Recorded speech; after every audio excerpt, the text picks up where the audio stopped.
Hello friends, दोस्तों, आज हम डिस्कस करेंगे benefits of pre lease warehouse के। जो प्री लीज वेयर हाउस होता है उसके बेनिफिट्स क्या होते हैं, उसके फ़ायदे क्या होते हैं। और इस टॉपिक पर मैं आपको 9 पॉइंट बताऊंगा, 9 पॉइंट्स बताऊंगा आपको कि क्या क्या प्री लीज वेयर हाउस के बेनिफिट्स होते हैं। सबसे पहला पॉइंट तो ये होता है कि ये फिक्स रेगुलर मंथली इनकम होता है। ये जब भी आप pre lease warehouse purchase करते हैं तो ये आपको हर महीने एक जो रेंटल इनकम के तौर पे आपको मिलता है। सबसे पहला बेनिफिट तो प्री लीज वेयर हाउस का ये होता है। दूसरा बेनिफिट ये होता है कि ये इजी टू रीसेल होता है।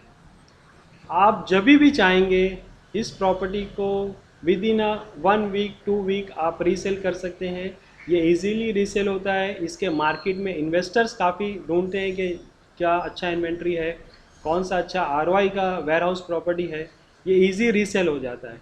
तीसरा इसका बेनिफिट ये है कि इसका जो मेंटेनेंस होता है, वेयर हाउस का मेंटेनेंस और मिसलेनियस एक्सपेंसेस जो होता है, वो जो आपका लॉजिस्टिक क्लाइंट है, जो आपका टेनेंट है, वो पे करता है। मतलब ये हुआ कि ये प्रॉपर्टी का मेंटेनेंस आपको पे नहीं करना है, जो यूज़र है वो पे करता है। चौथा पॉइंट होता है एलआरडी। आपकी इस प्रॉपर्टी पर जो रेंटेड है, किसी कंपनी को रेंटल इनकम स्टार्ट है, इस पर आप बैंक से लीज रेंट डिस्काउंट LRD, ये एक टर्म्स है। आप किसी भी बैंकर से पूछेंगे, आपके बैंक में पूछेंगे मुझे LRD करना है, तो ये प्रॉपर्टी, आप इस प्रॉपर्टी पर आपको LRD बैंक लोन बोल सकते हैं या LRD फैसिलिटी के ज़रिए आपको फाइनेंस मिल सकता है। पांचवा बेनिफिट ये होता है कि ये जो प्रॉपर्टी का प्राइस है, जैसे जैसे आपका रेंटल एवरी ईयर 5% बढ़ता जाता है, प्रॉपर्टी का प्राइस भी रेंट के साथ एप्रिशिएट होता है। मान लीजिए आज आपका जो प्रॉपर्टी है उसका रेंटल 11 रुपीज़ है। 3 साल बाद, 4 साल बाद जब भी वो आपका एप्रिसिएशन होगा, तो एप्रिसिएशन के साथ साथ उस प्रॉपर्टी का प्राइस भी बढ़ जाएगा। छठा बेनिफिट ये है कि इसमें लो मिनिमम रिस्क होता है।